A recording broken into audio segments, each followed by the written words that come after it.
फिर से मुझे क्लास स्टार्ट करना पड़ रहा है, बीच में हिंड्रेंस था थोड़ा सा। तो अभी उद्बोधन गीत हम लोग पढ़ेंगे। नैतिक शिक्षा है उद्बोधन गीत। उद्बोधन का अर्थ होता है जागना। तो प्रातः उठने के क्या लाभ हैं, प्रातः उठने से हमें क्या क्या प्राप्त होता है, वो इस पाठ में है। उद्बोधन गीत।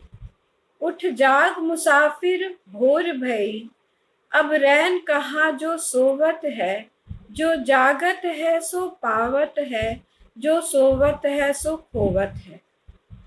तो यहाँ पर कवि ने सबों को प्रातः उठने के लिए प्रोत्साहित किया है कि अब सवेरा हो गया, तुम सब उठ जाओ। जो जागता है वो पाता है, और जो सोता है उसे कुछ भी प्राप्त नहीं होता है ना। तो जो जागता है उसे क्या क्या मिलता है, उषा देवी क्या क्या देती हैं। जो जागता है उसे क्या क्या मिलता है, जो जागता है उसे आयु, विद्या, यश और बल और धन, ये सब की प्राप्ति होती है। जो सुबह उठता है उसे ये सब कुछ उषा देवी ईश्वर के द्वारा प्राप्त होता है। तो जो जागता है, अब भूत्यै जागरणम अभूत्यै स्वप्नम, अर्थात भूत्यै जागरणम अर्थात जो सुबह उठता है उसे सब कुछ प्राप्त होता है, उसे वैभव की प्राप्ति होती है। और अभूत्यै स्वप्नम, और जो स्वप्न में खोया रहता है उसे कुछ भी प्राप्त नहीं होता। अभूत्यै मतलब उसे कुछ भी प्राप्त नहीं होता है, उसे कोई वैभव, कोई धन, कुछ भी प्राप्त नहीं, न स्वास्थ्य न यश, कुछ भी प्राप्त नहीं होता है। तो जो जितना हमारे शरीर के लिए आवश्यक है हमें उतनी नींद लेनी चाहिए, उससे अधिक नहीं। हमें समय पर उठना चाहिए, कम से कम 5 बजे या बहुत से बहुत 6 बजे तक तो जरूर उठ जाना चाहिए। तो उठ जाग मुसाफिर भोर भई, अब रैन कहाँ जो सोवत है, जो जागत है सो पावत है, जो सोवत है सो खोवत है। उठ नींद से अखियां खोल जरा, ओ गाफिल प्रभु से ध्यान लगा, यह प्रीत करन की रीत नहीं, यह प्रीत करन की रीत नहीं, प्रभु जागत है तू सोवत है। तो ईश्वर भक्ति का यह रीत नहीं है, यह ढंग नहीं है। तुम सुबह उठ जाओ, ईश्वर भक्ति के लिए तुम प्रातः उठ जाओ और प्रभु का स्मरण करो।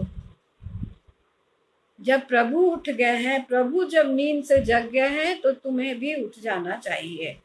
नादान भुगत करनी अपनी, ओ पापी पाप में चैन कहाँ, जब पाप की गठरी शीस धरी, तब शीस पकड़ क्यों रोवत है।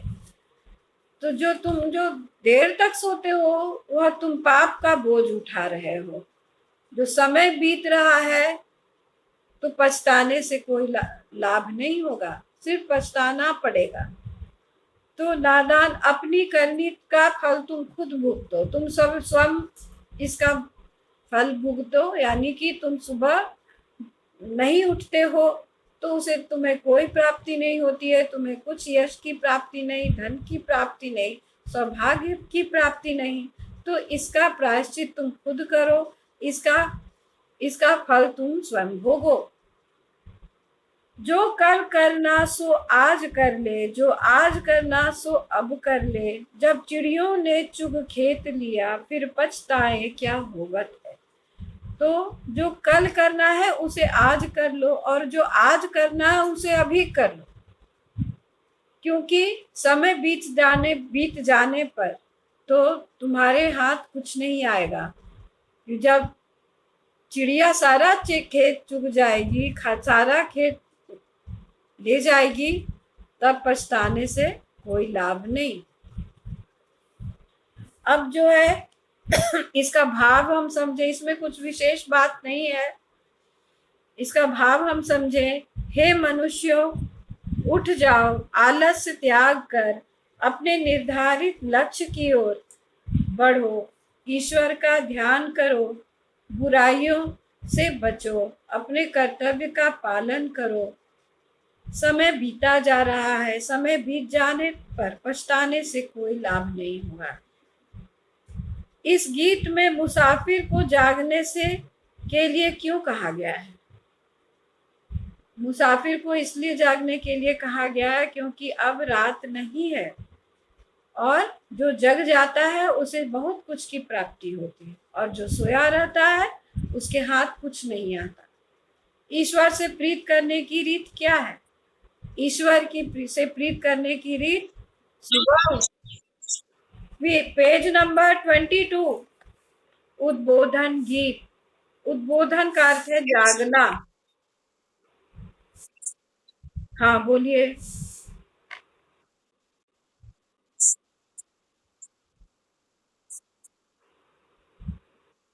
बुक का पेज शेयर करना है। ओके, मैं फिर okay, you share the book.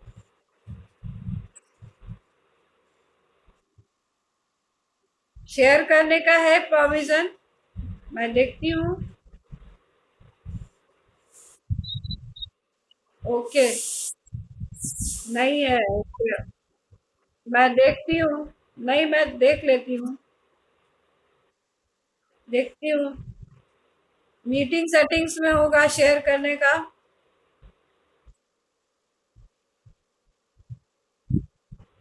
Please join and leave show name show my video and view. अच्छा, ओके।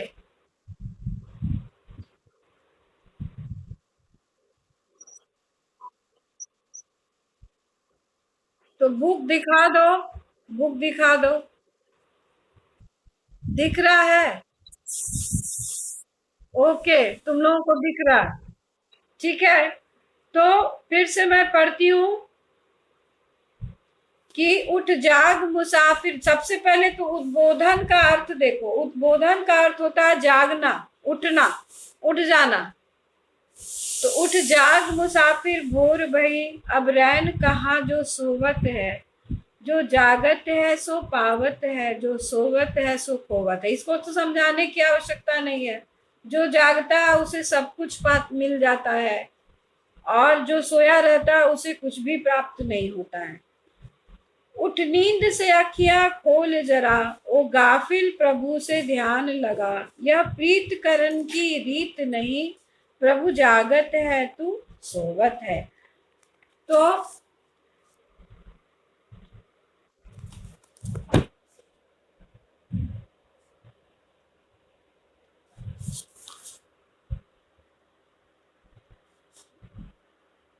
उठ जाग मुसाफिर भोर भई, अब रैन कहाँ जो सोवत है, जो जागत है सो पावत है, जो सोवत है सो खोवत है। उठ नींद से अखियां खोल जरा, ओ गाफिल प्रभु से ध्यान लगा, यह प्रीत करन की रीत नहीं, प्रभु जागत है तू सोवत है। नादान भुगत करनी अपनी, ओ पापी पाप में चैन कहाँ, जब पाप की गठरी शीस धरी, तब शीस पकड़ क्यों रोवत है। जो कल करना सो आज कर ले, जो आज करना सो अब कर ले, जब चिड़ियों ने चुग खेत लिया, फिर पछताए क्या होवत है। तो इसमें यही है कि सुबह उठने के लिए कवि ने पाठकों को प्रेरित किया है और सुबह उठने से हमें सब कुछ की प्राप्ति होती है। अगर देर से उठ करके समय गवाओगे तो तुम्हें बाद में पछताना पड़ेगा और तब तुम्हारे हाथ कुछ भी नहीं आएगा। अब भाव देखो, हे मनुष्यों उठो, जागो, आलस्य त्याग कर अपने निर्धारित सत्य लक्ष्य की ओर बढ़ो, ईश्वर का ध्यान करो, बुराइयों से बचो, अपने कर्तव्य का पालन करो। समय बीता जा रहा है, समय बीत जाने पर पछताने से कोई लाभ नहीं। तो अब देखो, इस गीत में मुसाफिर को जागने के लिए क्यों कहा गया है? इस बताओ क्यों कहा गया है? कि जो समय पर उठता है, जो प्रातः उठता है, उसे ईश्वर सब कुछ देते हैं। उसे ईश्वर उस पर प्रसन्न होते हैं और ईश्वर उसे सब कुछ देते हैं, स्वास्थ्य, बुद्धि, धन और बल, और उसके साथ यश भी। हाँ, बोलिए। तो अभी तुम नहीं दिख रहा है क्या तुम लोग को? हाँ, कर दो। ईश्वर से प्रीत करने की रीत। ठीक है, नेक्स्ट क्वेश्चन। ईश्वर से प्रीत करने की रीत क्या है? बताओ। ईश्वर से प्रेम करने का यह तरीका है सुबह उठना और अपने लक्ष्य के लिए कार्य में जुट जाना। यह ईश्वर से प्रीत करने का की रीत है, तरीका है, विधि है। तो ईश्वर से प्रीत करने की विधि है सुबह जागना। उसके बाद है, जब चिड़ियों ने चुप खेत लिया फिर पछताए क्या होवत है का भाव बताओ। समय बीत जाने पर। हाँ, बोलो।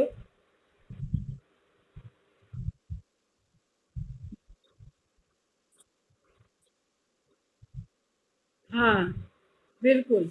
और समय बीत जाने पर पछताने से कोई लाभ नहीं होगा, इसलिए समय का सदुपयोग करना चाहिए। समय पर ठीक तरह से काम न करने की आदत को बदलने का ख्याल रखो। जो कुछ करना हो शीघ्र ही कर डालो और काम कर लेने के बाद ही आराम करो। पहले आराम करने की कोशिश मत करो। अगर तुम स्वस्थ हो, सक्षम हो, तो उस कार्य को तो तत्काल पूरा कर लो और समय बीतने की आदत मत डालो।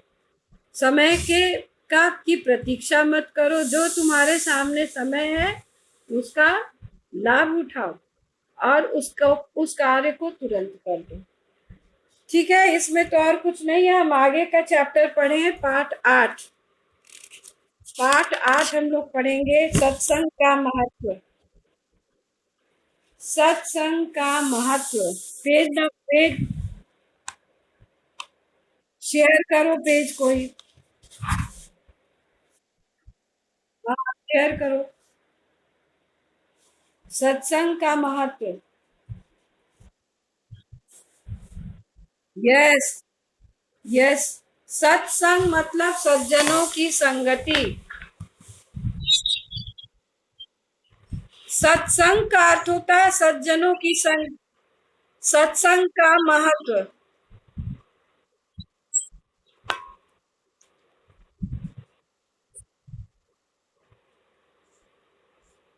कहाँ दिख रहा है? मुझे तो नहीं दिख रहा है। सत्संग दिख रहा है। अरे, सत्संग का महत्व किसी ने शेयर किया है अभी। दिख रहा है? ओके, तो तुम लोगों को दिख रहा है। ओके। सत्संग का महत्व। सत्संग अर्थात सज्जनों की संगति। सत्संग अर्थात सज्जनों की संगति। सज्जनों के साथ संग। सज्जनों के साथ संग अर्थात मेल जोल करना, उनके पास बैठना, उनका उपदेश सुनना, उनसे बातें करना सत्संग कहलाता है। तो सज्जनों का साथ, सज्जनों का संग, सज्जनों का संग क्या कहलाता है? सत्संग कहलाता है। सज्जन सज्जनों का संग सत्संग कहलाता है। सज्जनों के साथ संग अर्थात मेल जोल करना, उनके पास बैठना, उनका उपदेश सुनना, उनसे बातें करना सत्संग कहलाता है। धर्म ग्रंथों में तथा कवियों की वाणियों में सत्संग की महिमा का बार बार वर्णन हुआ है। वास्तव में व्यक्ति के व्यक्तित्व का निर्माण उसके संग तथा परिवेश के आधार पर ही हुआ करता है। तो व्यक्ति का जो विकास होता है या व्यक्ति का जो संस्कार होता है वह उसके संग के आधार पर होता है। वह किसके साथ रहता है, अच्छे लोगों के साथ रहता है या बुरे लोगों के साथ रहता है, उसका ही प्रभाव उस व्यक्ति पर पड़ता है। इसलिए हमें अच्छे लोगों के संग में रहना चाहिए, अच्छे लोगों के संग रहना चाहिए। ठीक है। सत्य, सत्य मतलब सत्संग, अच्छे लोगों का। सत्य यहाँ पे अच्छे लोगों के लिए प्रयुक्त किया गया है। सत्य मतलब सत्य लोग, सज्जन, सज्जन। सत्संग, सत्य मतलब सत्य, सत्य मतलब अच्छा, अच्छाई। तो सत्संग का महत्व। ठीक है। मेल जोल मतलब मिलना जुलना, टू मीट, मिलना, उनके साथ उठना बैठना, उनके साथ रहना, उसे ही मेल जोल कहते हैं, उसे ही मेल जोल कहते हैं। ठीक है, उसे ही मेल जोल कहते हैं। तो सत्संग मतलब हो गया अच्छे लोगों की संगति, सत्संग, सज्जनों का संग, सत्संग। और क्या बताऊं मैं इसके बारे में? बोलो, सत्संग का महत्व नहीं समझ में आ रहा? सत्संग का अर्थ नहीं समझ में आ रहा है? बुरी संगति और सत्संगति, बुरे लोगों का संग, बुरे लोगों का संग हो गया बुरी संगति, और अच्छे लोगों का संग हो गया सत्संगति। समझ गए?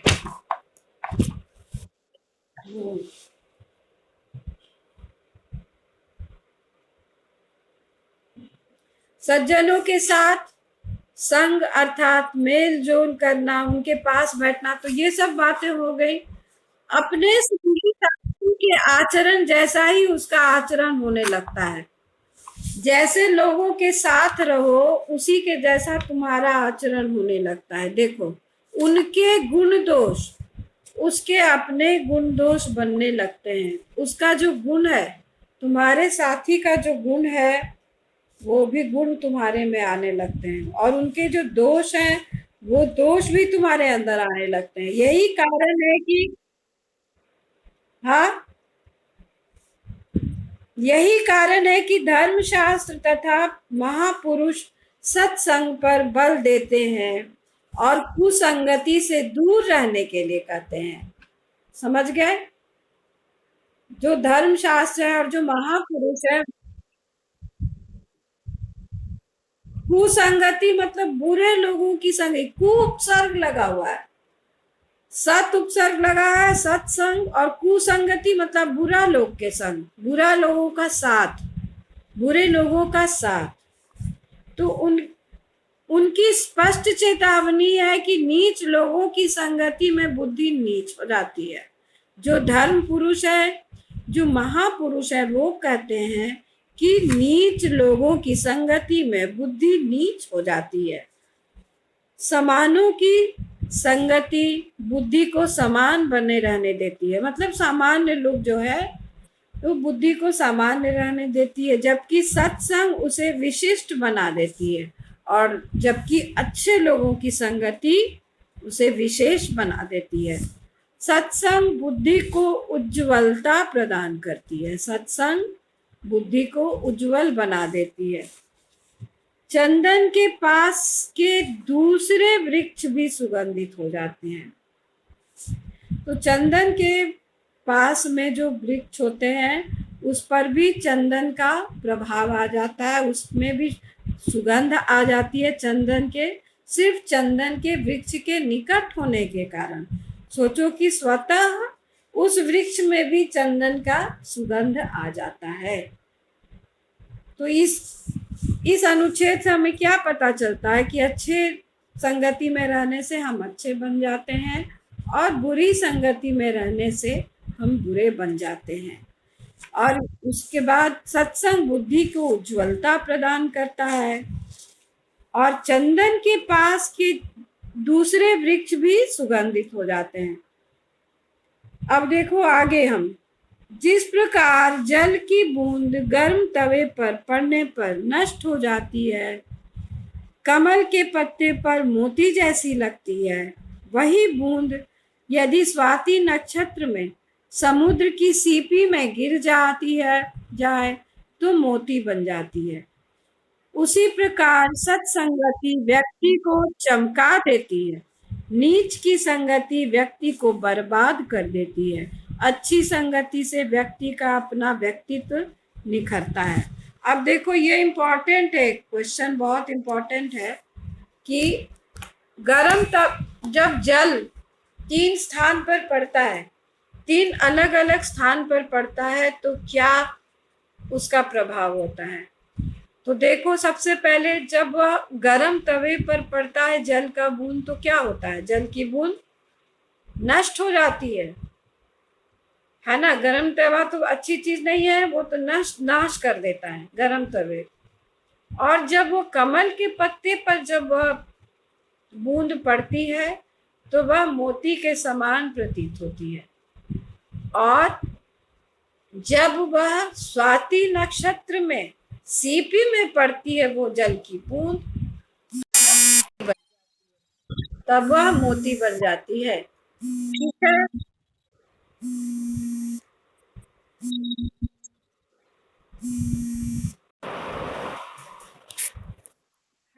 हेलो, हाँ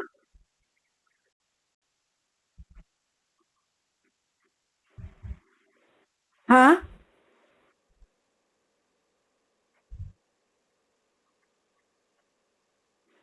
अच्छा मैं अभी क्लास ले रही हूँ, प्लीज ऑनलाइन क्लास ले रही हूँ।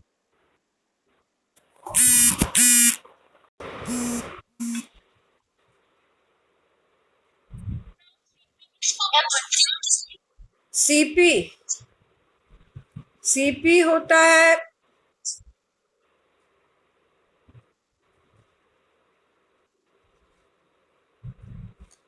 सीपी होता है सीप, जिसके अंदर एक तरह का स्नेल होता है, समुद्र के अंदर मिलता है वो। ठीक है, समुद्र के अंदर आता है, हाँ। उसी में जब वह जल की बूंद पड़ती है तो उसके अंदर मोती किसके अंदर से आता है, मोती उसी सीप में से, हाँ सीप के अंदर से वह मोती निकलता है। तो जब जल की बूंद उसमें पड़ती है तब वह मोती बन जाती है। और कम देखो, तो 3 प्रकार के व्यक्ति हुए, एक आदमी हुए, दूसरे सामान्य व्यक्ति हुए, और तीसरे श्रेष्ठ व्यक्ति हुए। तो आदमी का की तुलना की गई है गरम तवे पर जल की बूंद, सामान्य हो गए, कमल के पत्ते पर मोती के जैसी लगती है, और सबसे श्रेष्ठ हो गए जब वो उसमें पड़ती है, हाँ समुद्र के सीपी में जब पड़ती है तो बिल्कुल ही मोती बन जाती है। ठीक है, अब आगे हम लोग देखें, अच्छी संगति से व्यक्ति का अपना व्यक्तित्व निखरता है, अच्छी संगति से व्यक्ति का अपना व्यक्तित्व निखरता है। महापुरुषों और साधकों की संगति से व्यक्तित्व इतना निखर जाता है कि असली मोती के समान अनमोल रत्न बन जाता है। सप्त ऋषियों की कुछ देर की संगति से वाल्मीकि को ऋषि बना दिया था। पारस की संगति तांबे को सोने में बदल देती है। तो पारस की संगति से तांबा जो है वह सोने में बदल जाता है। लकड़ी के संग लोहा भी पानी पर तैर जाता है। विद्वानों के पास रहने वाले तोता मैना वैदिक ऋचाओं का पाठ करने लगते हैं। भौरे के साथ खेलता हुआ कीड़ा भी भौरा बन जाता है। चंदन वृक्ष के निकटवर्ती वृक्ष चंदन ही बन जाते हैं। तो देखो कि यहाँ पे अच्छे लोगों के साथ में रहने से, अच्छी चीजें जब साथ साथ रहती हैं, या कोई भी वस्तु जब अच्छी वस्तु के साथ रहती है तो उसमें कैसा परिवर्तन हो जाता है। सप्तऋषि के साथ रहने से वाल्मीकि जो रत्नाकर डाकू थे वो वास्तव में ऋषि बन गए। उसके बाद पारस की संगति से तांबा सोना में बदल गया। लकड़ी के संग लोहा भी पानी पर तैर जाता है।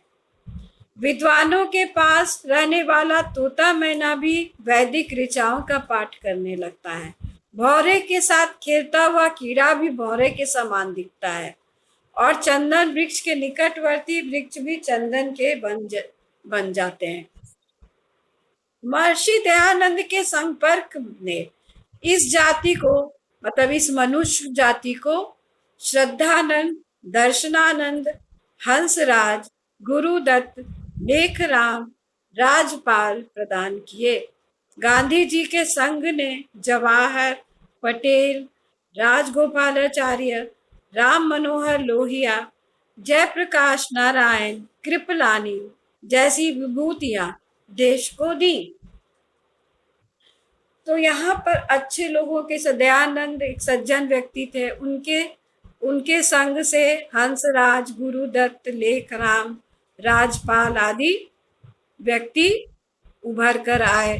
गांधी जी के संग से जवाहरलाल नेहरू, पटेल, राजगोपालाचारी, राम मनोहर लोहिया, जयप्रकाश नारायण आदि लोग इस देश की विभूतियां बने।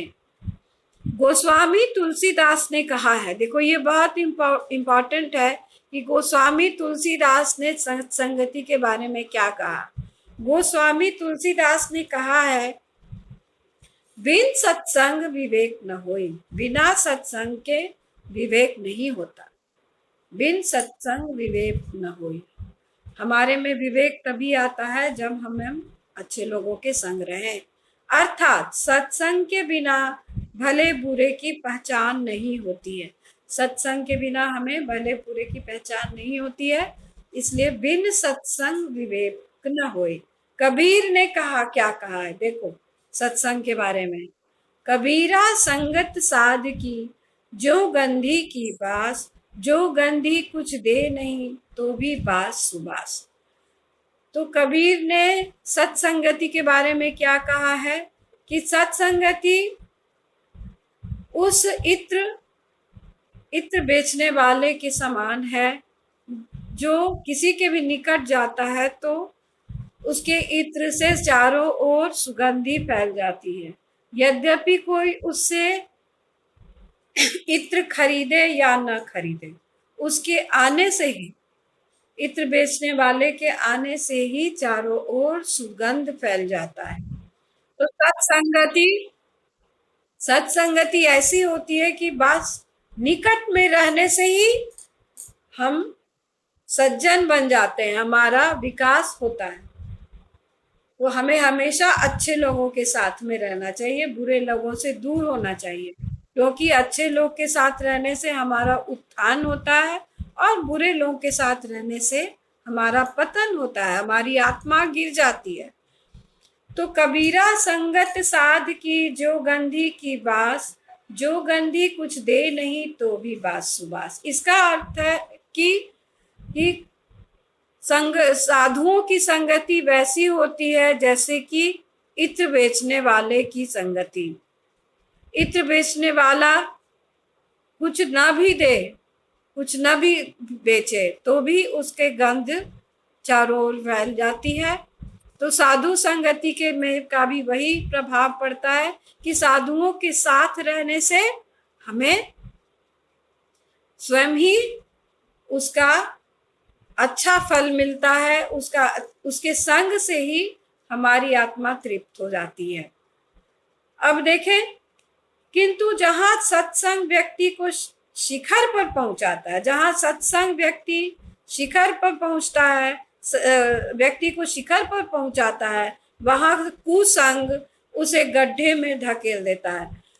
यदि कोई चोर है और चोरी करता है तो उसके साथ रहने वाला जो है वो भी चोर बन जाता है। आशीष सिंह बोलिए क्या बात है आशीष।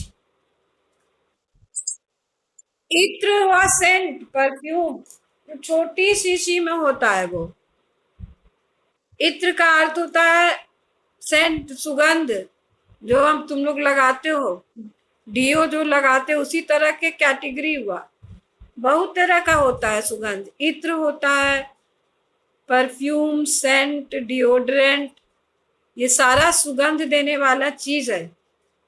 इत्र बिल्कुल छोटी शीशी में होता है और पहले बक्से में लेकर के इत्र बेचने वाला घूमता था और लोग को देता था, सैंपल देता था कि ये लीजिएगा, सुनने को देता था कि अच्छा इसको लीजिएगा, ये वाला बहुत अच्छा है, ये केवड़ा है, ये चंदन है, ये चमेली है, ये हर श्रृंगार है, ये गुलाब है, इन सबों का गंध। तो इस तरह से इत्र होता था। आजकल तो ये सब नहीं बिकता है।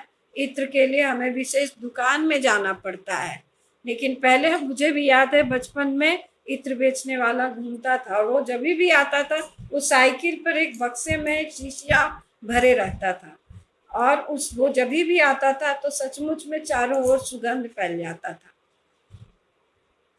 तो ये कबीर की ने कहा है कि कबीरा संगत साधु की, जो गंधी की बास, जो गंधी कुछ दे, गंधी मतलब इत्र बेचने वाला, जो गंधी कुछ दे नहीं तो भी बास सुबास, तो भी जो सुगंध है वो, जो गंध है वो सुगंध में परिवर्तित हो जाती है। तो अच्छा, अब क्या है, किंतु जहाँ सत्संग व्यक्ति को शिखर पर पहुंचाता है, वहीं कुसंग उसे क्या करता है, गड्ढे में ढकेल देता है, बिल्कुल गर्त में गिरा देता है। यही यदि अच्छी संगति सहारा प्रदान करती है तो कुसंगति पैरों में बंधा ऐसा पत्थर है जो सन्मार्ग की ओर बढ़ने ही नहीं देता। तो कुसंगति कैसा है, वह हमें आगे नहीं बढ़ने देता है। महात्मा बुद्ध के शब्दों ने, अंगुलीमाल का, महर्षि दयानंद की वाणी ने, अमी चंद का तथा पंडित लेखराम के उपदेश ने मुगला डाकू का जीवन पलट दिया था। सामान्य व्यक्ति बिगड़े हुए व्यक्तियों को तो सुधार नहीं पाता, उल्टे उनके संग के स्वयं बिगड़ जाता है।